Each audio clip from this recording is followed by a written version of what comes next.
We used to have these like riff conversations a little bit more, and we haven't had one in a while, but we're back today with just a random topic that we're going to riff on. And it's usually these tend to be lighter topics when we go into them and then just see where they go. And today, one thing we are noticing as a theme is how much your energy really is reflected in the baby's energy and or child's energy for that matter. I don't think it changes too much in those early years, just how much of a mirror the two can be and or a spiral. The two can be together. Yeah. This came up because we were just chatting about what's been coming up for us in our practices and what people are having questions about and wanting. We both are coaches in the Diaper Free Collective. If you haven't checked that out and you're wanting to explore elimination communication, you can check that out, diaperfreecollective.com. Yeah. We offer free monthly calls, so if you want to come hang out with us more, come hang out with us there. And I think this is a great example of how not just post-birth, but even in the years leading into infancy or childhood, how much your energy really plays a big piece in the overall dynamics and energy of a child and the dynamics of the family. Mm-hmm. Yeah. And your energy can be the mother, the father, the parent, the caretaker. I think all of them are relevant. I do think the mother has a really strong tie to baby post-birth for very obvious reasons. Yeah. Just there with you all the time. Just there with you all the time. Well, Higher. they were in you. They were Yes, in in you. you, not even And now in you. they're not in you, but there is still that very energetic overlap. And there is a tethering it's a very slow, titrated tethering process. And they're still very dependent on you. You are their source of survival. Yeah. And I think this topic kind of came up because we were talking, because we both do night doula work, and talking about how the parents, when they're well rested and feeling good, that the baby is generally just a little bit more at ease, a little bit easier to settle, right? Just generally in a better state. Not always, but I'd say generally speaking, and that's how we brought up this topic. What I like to get back to with that, my core philosophy is that when you are nourished and rested, you have a deeper connection to your inner wisdom. And it's really hard to be connected to your inner wisdom when you're not nourished or rested. So those two, I think they play a piece, but the biggest thing for me is there is also the element you can be nourished and rested and be very anxious and decide that you're going to look for all the answers outside of yourself. And we've spoken about this before. There will be a million answers outside yourself. And really, I think this is a key lesson for life as well as for parenting. And while parenting is a really great school for life in general, Yeah. there is so much wisdom within your own being and your own knowing. And when we're so disconnected from that, then we don't feel grounded. We're not grounded in what the truth is and what our knowing is. And that then the baby feels that and or the child feels that. Like they're looking to you for that groundedness. You are their rock. And so when that's not there, there is an element of unease that comes. I witness a little bit more in the child dynamic and what they're experiencing, child-family dynamic. Yeah. Say to that. Yeah, I 100% agree because just interacting with my client, the baby this time, not the mom so much or the dad, as seeing that interaction of baby's been fussing for a while and they're just not settling. And I'm not obviously the mom in this case or the parent, but as the baby's not settling, you can tell that the baby's actually looking for you for that calm and centeredness. And there's times too where their belly's hurting or something's bothering them and just saying, it's okay, I'm here, or and holding them tight and giving off that energy like you're safe and you're taken care of and everything's okay. You can immediately see their shift in energy and settle a little bit into their being, right? Or even explaining if I can tell the baby's trying to get some gas bubbles out or trying to poop or something like that. just validating what's going on is normal. And it seems like there's just an ease and the fussiness is not as intense or they're working through it versus feeling like what's going on. I have no idea what's happening. That Yeah. makes sense. There is so much depletion in the postpartum phase for the mother, but also for the family or supportive people around. And that's where having and leaning on, and we've brought this up many times, like having the community, because there are moments where you're going to be so exhausted and you Mhm. can't be grounded and show up. And so if you can have someone step in those moments, you can say, hey, I need to go take a few breaths. Mhm. That's not possible. You can hold baby and even talk to the baby. We emphasize the element of communication in infancy in our elimination communication practices with people. Mhm. And there's no harm in talking to your baby No. from day one. That is a good practice to have. It means practice those communication skills. Why not from day one Mhm. of Yeah. saying, I'm feeling really stressed right now. I'm going to take a few breaths here while I hold you. I've even held babies and been like, I'm really sorry you're uncomfortable. I can tell you're uncomfortable.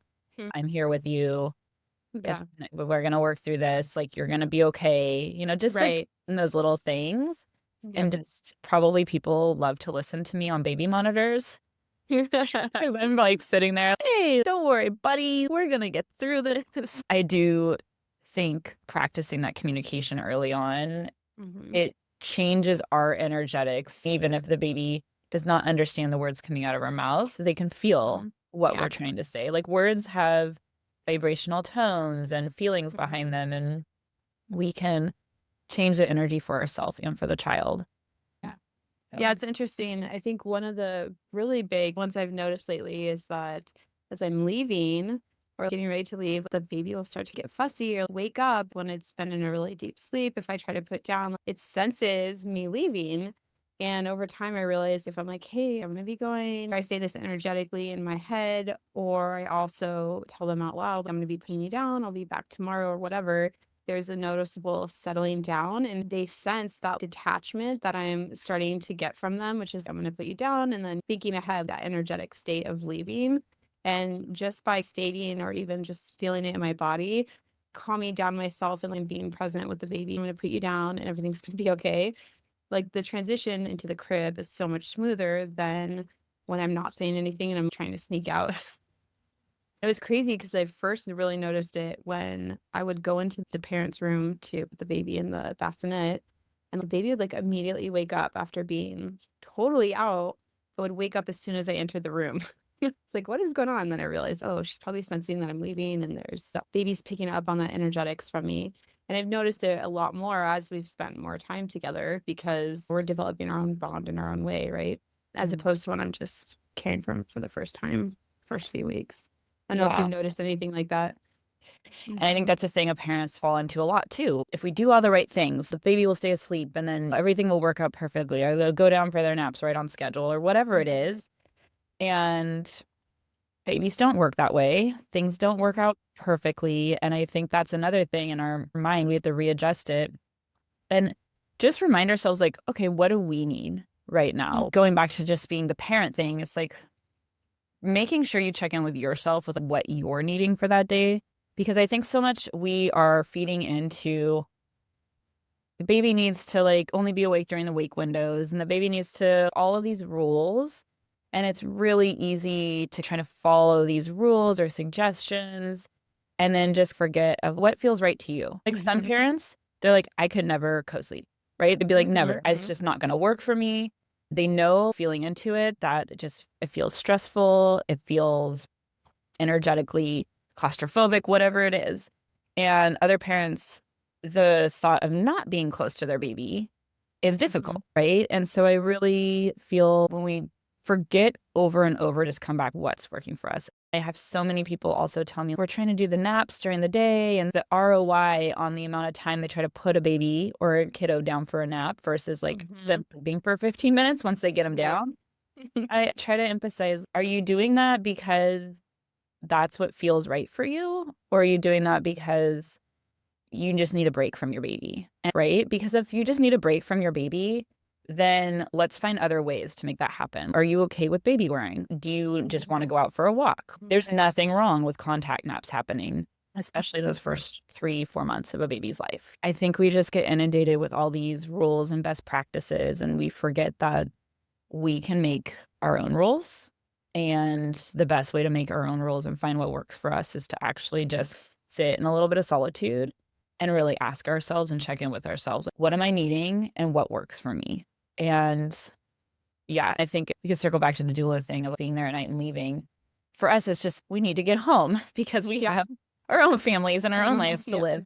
And sometimes I think just sinking into the reality of what you said of the energetics of telling the baby, I think when you're in a calm state of, I've got a little bit of buffer time or it's going to be okay. That was my thing. I used to really want to make it perfect for the parents, but it's going to be okay if I need to pass this baby to the mom when I leave. When I'm in that energetic state of being like, this is going to be okay. I'm just going to go with this no matter how it goes. Then that works better. And I'm sure you hear this a lot too about the guilt that a lot of families feel as they can't tend to the other siblings in the way that they once did. I think that there's a lot of energetics around that too, as well, for the kids as well as the baby, right? In the sense that the kid wants to spend time with mom, but babies obviously need a lot of attention and time, and so they don't get that. Recently, my client said that her daughter wanted her to put the baby down so she could sit on her lap and hang out with her. And of course, that just breaks your heart as a parent because you want to provide that for them and you miss that and it's hard for them. And then alternatively, you have to put boundaries down. I'm sorry, the baby needs my care and attention right now, and that's the way it is. And being able to be really grounded and understanding and compassionate to like the older kids, understanding them, where they're coming from and how hard it could be. And then also maintaining boundaries and peace and understanding where you feel, right? And how you feel guilty or whatever other emotions are coming up and being okay with all that instead of, oh my gosh, I'm an awful person and spiraling down and then affecting the entire energetics of the family. And I think communicating that is totally appropriate too. That's a powerful practice that we don't have a lot of examples of, at least historically, more recent historically, of saying, I would love to snuggle you, and it makes me really sad that I can't snuggle you right now too. And the reality is the baby needs me at this moment. Do you want to snuggle tonight or do you want whatever it is? Or you don't have to offer a solution, just stating this is how I'm feeling. It's sad for me too. And it doesn't mean I don't love you.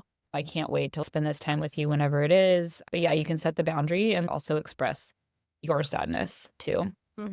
Yeah. I had a lot of times when I was raising my child of having to say, I am getting very frustrated right now. I'm feeling very angry. These are the feelings that are coming up inside of me. And that's a very appropriate thing to do rather than just scream at a child to say, this is really hard for me. And this is why it's really hard for me right now. Yeah. We've talked about that, I think, on prior podcasts too. I'll have to pull up some examples, but I remember you giving some example of, I don't know, involved a chip bag or something.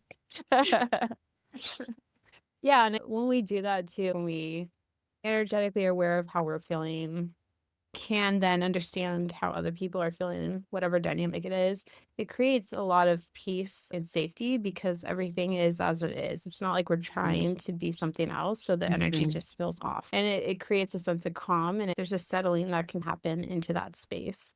Yeah, I really like that. I'm gonna put a pin in it. Everything is as it is, because I think that's a very fundamental key point of all the chaos that comes in postpartum or parenting or whatever. We're trying to make things happen, and if we can just remember everything is the way it is. Right. What is working for me, what's not, and then where can I find the support in that, right? Or what's real for me based off of what is right now, right? And it might be different tomorrow because postpartum, it feels like that. Like it different literally moment by changes moment. so fast. I do have to say, though, there was a recent example just in life with some travel delays. And I was coming out of a vacation where I'd spent a lot of time in nature, and I just was noticing how grounded I felt, how much more in flow. I was just able to be like, you know what? Everything is what it is, and I just have to go with it. Like, I can't fight it. And in that rest and nourished peace, it's just so much easier to have your nervous system in a state where it can accept what is and just be and flow with it and actually find some beauty and appreciation in it. Because really, also, there's so much opportunity for that in postpartum that when we aren't connected, grounded, anchored, supported, and we don't have those things in place, we're missing out on a lot of real beauty that you can't really go back to only certain amount of times in your life, right? Right, right. 100%. Yeah. I love that. I love that. Yeah. I love just the talking to babies. Yeah. I'm such a big baby talker, and Talking I to know babies. It people reminds think me of I'm like Look Who's crazy. Talking. Did you ever watch that movie on the Yes, 80s? Luke is talking. Yes. Oh my Yes. gosh. I think that really shows our age. Yeah. Actually, I rewatched that after I had given birth. I don't know why, but I just felt maybe that's because I was like, I can talk to this Talk baby. to And I me. was like, Yeah. I need to revisit this movie. Yeah. I think people underestimate when you talk to them, they are really receptive. And if you're aware and you really settle down and slow down, we're very Mhm. fast paced compared to them. And if we really slow down and talk to them, or even just in our mind, talk to them, you will see a difference in the way that you're communicating with them. And you can tell that they're hearing you. Yeah. Yeah. Babies are in a different frequency, and it's one that I relate to dreams and all these realms that people are really trying to reach in meditative states. Right. So, again, there's a lot of beauty and opportunity when Mm. we allow ourselves to go there and put the right things in place. I think that is another key cornerstone, like you said. You can't access or do this stuff if you're not nourished, connected, grounded, supported, all these things. Exactly. So that's why having those systems in place is so valuable. So, yeah. Yay. Anyway, but if you Yeah. have any feedback or thoughts, please send them our way, and we'll see you in the next episode.